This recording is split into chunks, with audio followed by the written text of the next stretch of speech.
Բայց ներողություն, դրա վերահսկողը ով է։ 2018-ին, հետո 2021-ին նախընտրականին իշխանությունը գալիս էր այդ թեզերով։ Նախագծի անվանումը դրված է առողջապահության համապարփակ ապահովագրություն, համապարփակ բառը այստեղ ոչ մի կերպ կիրառելի չէ։ Ապահովագրությունը ծածկելու է ծախսերի մոտավորապես 30%-ը, բա էլ ոնց եղավ համընդհանուր կամ համապարփակ։ Մոտավորապես կարծես տատանվեց 140 քանիսից մինչև 160,000, հա։ Ես չգիտեմ ինչու է ինքը նախարարի սրտի փոխնախարարը, որ շարունակում է վստահել։ Ողջույն Արմլուրի հարգելի հետևորդներ, այսօր մեր տաղավարում հյուրընկալել ենք բժշկական գիտությունների թեկնածու, առողջություն եւ առողջապահություն հասարակական կազմակերպության նախագահ Լիլիթ Կուջոյանին։ Տիկին Կուջոյան, ողջունում ենք ձեզ մեր տաղավարում, շնորհակալ ենք, որ եկել եք։ Շնորհակալ եմ հրավերի համար։ Տիկին Կուջոյան, քանի որ առողջապահությունն այն ոլորտն է, որտեղ միշտ խնդիրներ կան, միշտ լուծելու հարցեր կան, այսօր միասին ուզում եմ քննարկենք նախ սկզբում ապահովագրության նախագիծը, որը առողջապահության նախարարությունը 1 տարի առաջ բերեց, ասելով, որ սա լավագույն տարբերակն է բոլոր քաղաքացիների համար, աշխատողների համար առանձին պայմաններ էին առաջարկում։ Դա ձախողելուց հետո բերեցի նախագծի պարզեցված ավելի մոդեռն տարբերակն, ինչպես ասում էին նախարարությունում, փորձելով հասարակությանը ներողություն արտահայտությանս համար կերակրել, որ սա ձեզ համար լավագույն առողջապահության ապահովագրման նախագիծն է լինելու։ Խոսենք խնդիրների մասին։ Ինչ թիրախային կետեր կան, որը օրինակ թոշակառուները 30,000 թոշակ ստացող տատիկներն ու պապիկները պետք է իմանան ապահովագրության մասին։ Խնդիրը այնքան մեծ է, որ երևի պետք է օրերով ժամերով խոսենք, որ կարողանանք այն ամբողջությամբ լուսաբանել, բայց փորձեմ հակիրճ ներկայացնել եւ այնպես, որ մեր հանրությունը պատկերացնի, թե որտեղ են խնդրահարույց հարցերը, ինչու են, որ նաեւ ձեզ են մտահոգել ու շնորհակալություն, որ դուք այդ հարցը բարձրաձայնում եք։ Տեսեք, նախ սկսենք նրանից, որ 2018-ին, հետո 2021-ին նախընտրականին իշխանությունը գալիս էր այդ թեզերով, որ բոլորին ապահովագրելու ենք առողջությունը եւ շատ լավ է լինելու, բարելավելու ենք առողջապահությունը, դա դեռ 2021-ի նախընտրականին։ Հետո մի տեսակ ոնց որ խոսակցությունները մարվեցին, ասվեց, որ ընթացքի մեջ է, խոչընդոտներ կան եւ այլն եւ անցյալ տարի բերվեց ինչ որ մի նախագիծ, որը որ մեր կողմից բավականաչափ քննադատվեց եւ հիմա որպեսի հետ չգնանք, ենթադրենք հիմա եկել է առողջապահության ապահովագրության նախագիծը։ Նախ ասեմ, որ մենք ինչ էլ որ քննարկենք, քննարկելու ենք այն, ինչ որ իդրաֆտում դրված է, այսինքն ինչ որ մի բան, որը ոչ այնքան շատ ինֆորմացիա է, որ կարողանաս ամբողջական պատկերացում կազմել։ Դրա հիման վրա պետք է խոսենք եւ պետք է խոսենք նախարարի հրապարակումների եւ ուրեմն հանրային խոսքի հիման վրա ասվածի։ Հիմա այդ ամբողջի համատեքստում ինչ է կատարվում։ Նախ ասեմ, որ եթե օրենքի նախագծի անվանումը դրված է առողջապահության համապարփակ ապահովագրություն, համապարփակ բառը այստեղ ոչ մի կերպ կիրառելի չէ, որովհետեւ համապարփակը մենք գիտենք դա ընդհանուրն է, ընդգրկունն է, կարելի է բառարանում նայել, հա, ընդհանուր ու ընդգրկուն ոչինչ չունենք այստեղ։ Թեկուզ այն պատճառով, որ ասվել է հենց իրենց կողմից, որ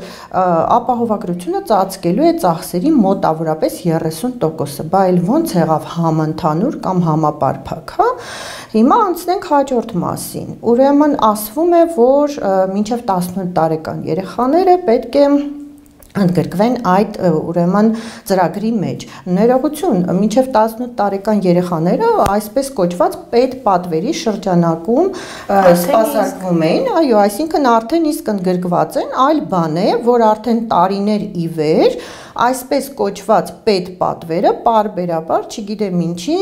ավարտվում է գրեթե տարվա կեսից կամ համենայն դեպս վերջին եռամսյակում ու չեն կարողանում պատճառները գտնել, չեն կարողանում այդ հարցի լուծումը տան։ Հիմա եթե մենք դրա անունը դրեցինք առողջապահության համապարփակ ապահովագրություն, դրանից խնդրի լուծումը փոխվելու է, այսինքն անունը փոխելուց գործընթացները փոխվելու են, եթե կառավարիչները նույնն են, գործելավոճը նույնն է։ Անցնենք հաջորդին, ասվում է, որ 65+ տարիքի մարդիկ ընդգրկվելու են, հա, ծրագրի մեջ։ 65+ տարիքի մարդիկ այսպես թե այնպես անվճար սպասարկվում են առաջնային օղակներում, հա, ԱԱՊ օղակներում կամ ավելի մաչելի ասեմ պոլիկլինիկաներում։ Հիմա պոլիկլինիկաներում մենք ունենք բազմաթիվ խնդիրներ, ուր մարդիկ չեն դիմում։ Դրա պատճառները տարբեր են, երևի պետք է մի առանձին այդպես թեմայով քննարկենք, թե որտեղ են խնդիրները, այսինքն փոխանակ դուք մտածեք, որ օրինակ այդ 65+-ին ընդգրկեք ավելի լավ եւ կցեք պոլիկլինիկաներին, հաճախեն պոլիկլինիկաները, որպեսզի պոլիկլինիկաները զարգանան, ինչ է ստացվում, որ այդտեղից էլ վերցնում ենք այդ 65+-ին, հա։ Հաջորդը, ստեղ ասվում է, որ օրինակ գումարը հաշված է տարեկան մոտավորապես կարծես տատանվեց 140 քանիսից մինչև 160,000, հա։ Ես ոչ միտեղ չգտա, թե ինչ հաշվարկի հիման վրա են որոշել, որ ենթադրենք 200,000 եւ բարձր աշխատավարձ ստացողները պետք է տարեկան այդքան գումար վճարեն, որպեսզի ապահովագրվեն, հա։ Հետո հաջորդը ասվում է, որ հերթերում միգուցե սպասեք մինչև 6 ամիս, այսինքն ոնց, եթե դուք ապահովագրությունը այսպես ասած ձեռնարկում եք նրա համար, որպեսզի կարողանաք մարդկանց տրամադրել ավելի որակյալ,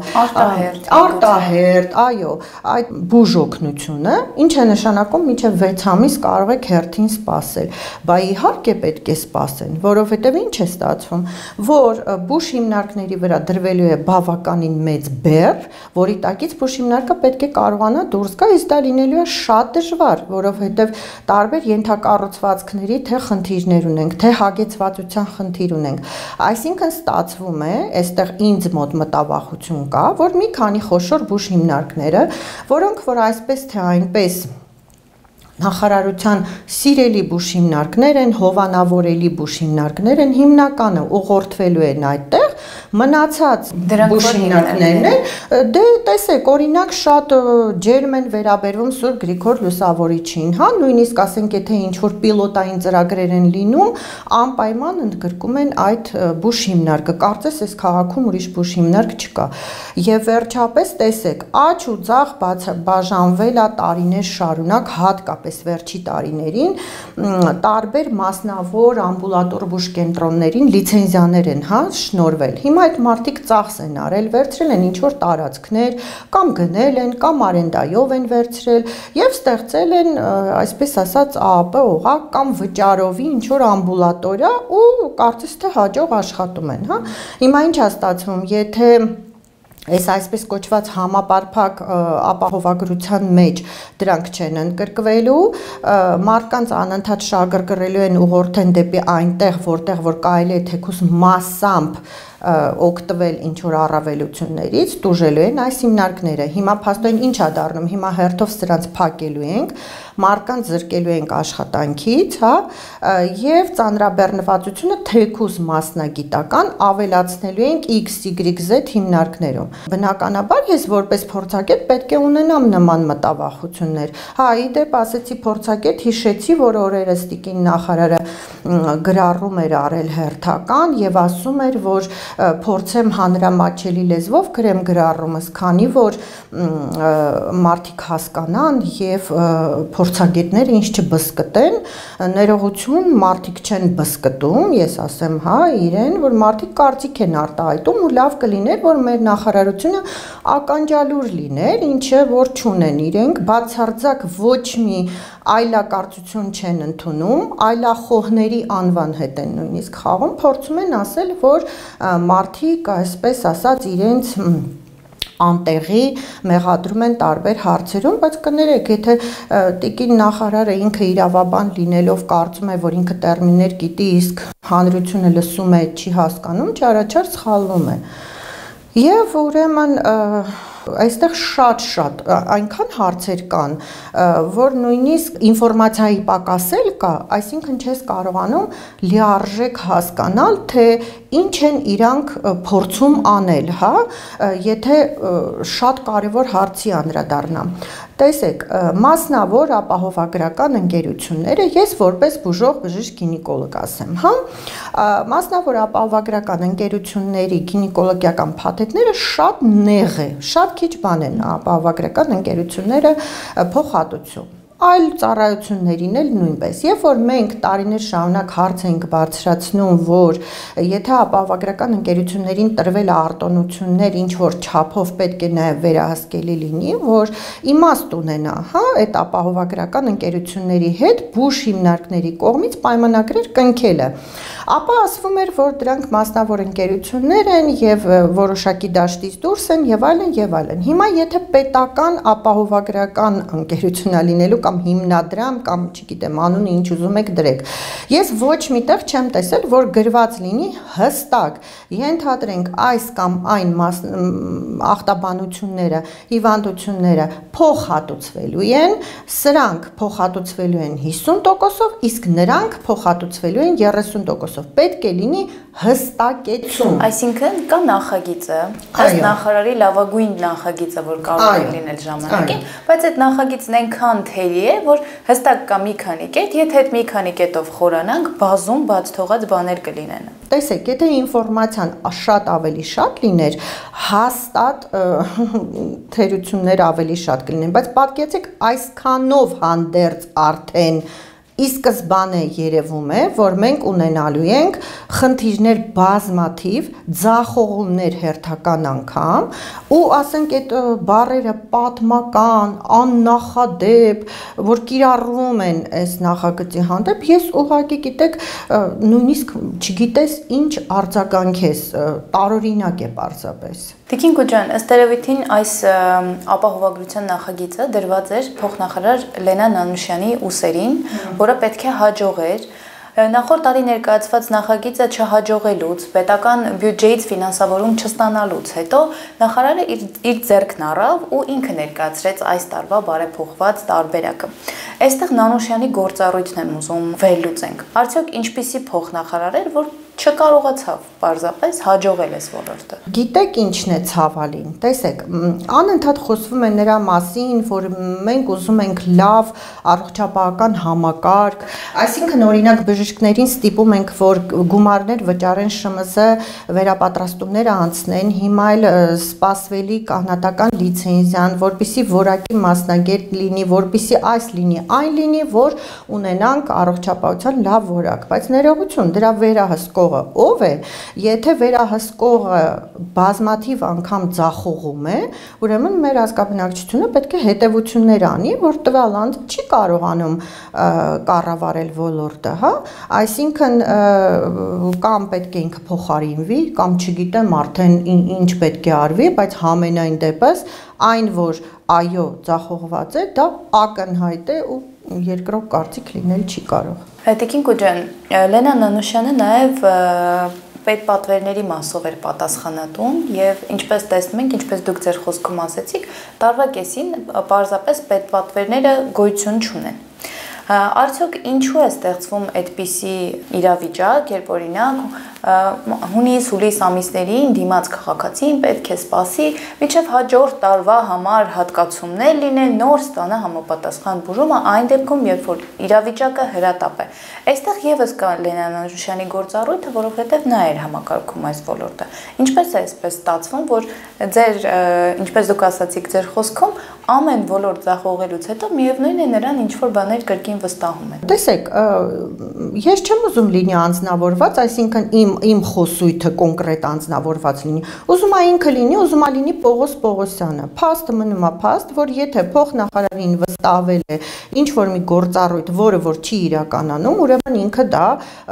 ձախողել է։ Ու ասենք ես չգիտեմ ինչու է ինքը նախարարի սրտի փոխնախարարը, որ շարունակում է վստահել, բայց ես մի բան գիտեմ, որ ցանկացած ոլորտում, եթե ղեկավարը տեսնում է, որ ինչ որ մեկին, ինչ որ հանձնարարություններ է տալիս եւ այդ հանձնարարությունները անընդհատ չեն իրականանում պատշաճ մակարդակով, ուրեմն տվյալ անձը չպիտի աշխատի։ Ես այստեղ ասեմ, որտեղ է խնդիրը, իմ պատկերացնելով, հա, ուրեմն մեր իշխանավորները ունեն պարզապես կադրային սով։ Իրանք կադրեր չունեն, որոնցով կարողանան փոխարինեն եւ դրա վառ ապացույցն է մեր ազգային ժողովի առողջապահության առողջապահության հանձնաժողովի ղեկավար տիկինը, սա է ամբողջ խնդիրը, այսինքն կադրեր չունեն, որ այդ կադրերը աշխատեն եւ գիտակ մարդկանց հետ չեն սիրում շփվել, իրենք սիրում են շփվել յուրայինների հետ, ովքեր իրենց ասում են այն, ինչ որ իրենց հաճելի է լսել, եթե ես չխորանամ մնացած հետաքրքրությունների մեջ, հա, շատ հաճելի է լսել, երբ որ քեզ անընդհատ գովաբանում են, դա իրենց իհարկե աշխատելավոճն է, հա, որ այդպես ասում են ամեն ինչ ճիշտ ես անում, ընտիր է եւ այլն, կարծես թե այդպիսի կադրերը ավելի նախընտրելի են։ Օրինակ Ռիփսիմե Հունանյանը, ազգային ժողովի առողջապահության հանձնաժողովի նախագահը, որը վերջերս ընտրվեց, ասում էր, որ պարտադիր չի, որ մարդ նախագահի այս հանձնաժողովը եւ ունենա բարձրագույն կրթություն։ Դուք որպես բժշկական գիտությունների թեկնածու սա ինչպես կորակեք։ Նախ ես դա ընդունում եմ որպես անձնական վիրավորանք, դա մեկ, երկրորդը այնքան եմ խոսել սրա մասին, բայց կրկին կասեմ, քանի որ սա ուղղակի զավեշտ է։ Ես վերջի շրջանում շատ եմ կարդում միջազգային գրականություն այն մասին, թե բժիշկներին որ ժամանակները ով է հալածել ու ինչու է այնպես եղել, որ բժշկական համայնքը լռել է, հա, 20-րդ դարի բռնապետերից մեկը Պոլ Պոտը, օրինակ ինքը խելացի մարդկանց տանել չէր կարողանում ու նույնիսկ ակնոց կրողներին համարում էր վտանգազգի համար, հատկապես երիտասարդ տարիքում ակնոց կրողներին, համարում էր, որ եթե երիտասարդ տարիքից ակնոց է կրում, շատ է կարդացել, խելացի է ու դա իր համար վտանգ է, հա։ Ես այդ տենդենսը տեսնում եմ, որ խելացի մարդիկ դարձել են վտանգ։ Ինչ է նշանակում ես ունեմ կառավարման ձիրք եւ այնտեղ սիրո եւ հոգատարությամբ լի կյանք, ինչ որ այդ կարգի բաներ էր, չէ՞ ասում, գիտեք ինչն է վատը, հա, երբ որ դու խոսում ես, սկսում են մարդուն վատ համբավ պիտակ կպցնել, որպիսի ինչ որ մի ձև արդարացնեն, թե ինչու չեն ուզում պրոֆեսիոնալների արհեստավարժների հետ աշխատել, ուրեմն բարի, սիրուն, հոգատար, չգիտեմ, այնտեղ ընկերական, բոլորի համար լավը, այս կատեգորիաները աշխատանքային կատեգորիաներ չեն, սա միջանձնային կատեգորիաներ են, հա, որ եթե դու մարդու հետ ուզում ես ընկերություն անել, ընտանիք կազմել, առաջնահերթ նայում ես, բայց եթե դու ուզում ես պետականաշինություն ունենաս, դու պետք է աշխատես արհեստավարժ մասնագետների հետ ու ինձ համար ոչ մի կերպ ընդունելի չի, որ պետք է բուժքույր դիպլոմով տիկինը օրենքներ որոշի, որով ես բժշկական գիտությունների թեկնածուս պետք է աշխատեմ ու կարծում եմ ցանկացած մասնագետի, ով հարգում է իր բժշկականի դիպլոմը եւ հաջորդիվ ամբողջ կյանքի սովորելը, որը որ ցանկացած բժիշկ, ցանկացած գիտնական, ով ուզում է իր ոլորտում լինել առաջատար, ինքը ամբողջ կյանք սովորում է։ Ու ես կարծում եմ ցանկացածի համար իր ասածը պետք է լինի վիրավորական ու ես չեմ պատկերացնում ուղղակի, թե ինքը ինչ արգասիկ պետք է ունենա այդ հանձնաժողովում։ Տիկին Կուջան, շեղվելով մեր թեմայից ապահովագրության եւ պետպատվերների, համեմատականներ անցկացրեցինք, որ օրինակ 18 մինչև 18 տարեկան երեխաներին այսպես թե այնպես կար պետպատվեր։ Սակայն այս պետպատվերները սպառվում են։ Այս սպառման խնդիրը դուք որտեղ եք տեսնում։ Տեսեք, ես սպառման խնդիրը տեսնում եմ նախ բաշխման հետ կապված խնդիրը, որ չի բաշխվում բավարար բուժ հիմնարկների մեջ, բուժ հիմնարկի ներսում նույնպես բավարար չի բաշխվում, բացի դրանից էլ միանշանակ ստեղ վերահսկողություն չկա, որպեսզի ճիշտ ծախսվեն գումարները, այսինքն տեսեք, մենք մի ոլորտը պետպատվերը, որը որ չենք կարողացել այնպես անենք, որ գումարը ճիշտ բաշխվի, հիմա էլ ուզում ենք անունը դնենք մի ուրիշ բան հիմնադրամ ու նույն ձևով աշխատենք, իսկ այն որ նույն ձևով ենք աշխատել, դա միանշանակ, որովհետև նույն մարդիկ են, նույն աշխատելավոճն է, նույն մոտեցումն է, գումարելիների տեղափոխությունից գումարը չի փոխվում։ Դա միանշանակ ու ցավոք սրտի առողջապահության ոլորտը ոնց ենթակա էր քննադատության, այդպես էլ մնում է ենթակա քննադատության։ Տիկին Կոջյան, շատերը նախարարի այս քայլը, որ ինքը ներկայացրեց առողջապահության ապահովագրությունը, ասում են դա նրանից եղավ, երբ չընտրվեց ՔՊ վարչության անդամ, եւ սա հանրության աչքին բարձրանալու, երևալու եւս մեկ տարբերակ է։ Դուք էլ եք այդպես կարծում։ Տեսեք, ես եւ այդպես եմ կարծում եւ կարծում եմ, գիտեք ինչ, ձեր լրատվականը եղել է օրինակ այս վերջերս ինձ հետ հավասար որպես դիտորդ Բուշ հիմնարկների տնօրենների ընտրությանը, որը դա մի առանձին տեսարան էր մեղմ ասած, ու մենք այնտեղ էլ քննարկում էինք, որ նախարարը մի քիչ թե լրագրողների հետ, թե հանրության հետ կարողանում է պահի տակ այսպես ջերմ շփվել ի տարբերություն փոխնախարարի, հա, եւ մի տեսակ ոնց որ այդ փափուկ այդ պահին արհեստական ստեղծված ինչ որ էս շղարշի դրական նստվածք է թողում, հա, նույնիսկ ես նկատել եմ, որ լրագրողների մեջ շատ շատերը կան, որ օրինակ իրան օրինակ են բերում, նույնիսկ այսպես ասած ընդդիմադիր լրագրողներից, որ տեսեք այնտեղ մոտեցավ, տատիկի հետ խոսեց, չգիտեմ, մեր հետ ջերմ շփվեց եւ այլն, այսինքն այս գործոնն էլ ինձ թվում է մեծ նշանակություն ունի։ Տիկին Կոջյան, բացի իր հեղինակությունը բարձրացնելուց, Անահիտ Ավանեսյանը նաեւ նպաստում է իր թիմի նախընտրական շրջանում ռեյտինգի բարձրացմանը։ Այս ոլորտը ձախողելուց հետո արդյոք չի վնասի այդ ռեյտինգին տիկին նախարարը։ Ես կարծում եմ, որ պետք է որ այդպես լինի, այսինքն ժողովրդի համար պետք է ակնհայտ լինի, հա, որ եթե մենք ունենք առողջապահության ոլորտում բազմաթիվ չլուծված հարցեր, իսկ յուրայինների համար ստեղծված բավարար պայմաններ, ինչպես նաև հանրության հետ հասարակական կազմակերպությունների ոչ յուրային չխոսելու ցանկություն, չլսելու ցանկություն եւ այդ ամենի արդյունքում մենք չունենք գետ մեկ, եթե դուք որպես լրագրող, հետաքննող լրագրող ով հետևում եմ, գետ մեկ դրվակ ինձ մատնանշեք, որը որ ի սկզբանե, ասենք, խնդիրը դրվել է, մինչև վերջ հաջողությամբ ավարտվել է, ես կասեմ շատ լավ, բայց ցավոք սրտի ես նման բան չեմ տեսնում։ Փաստորեն ստացվում է, որ ինչը որ ձեռնարկվում է, մի տեսակ կիսատ պռատ է արվում, ճանապարհի կեսին թողնում ենք, մեկ էլ մի հատ նորից ինչ որ միջազգային փորձից, այսպես ասած, ինչ որ բան ենք լսում, հիմա էլ փորձում ենք դա ներդնել ու հաշվի չենք առնում մեր տարածաշրջանի առանձնահատկությունները, մեր ազգի բնակֆոնդը, գումարը եւ այլն, ու սա նմանվում է այն ձախողված Արմեդին, որտեղ էլ հիմա մեկ ուրիշ խնդիրներ կան, դա էլ խոսելու առանձին թեմա է լրիվ։ Շնորհակալություն տիկին Կոջյան, կհանդիպենք։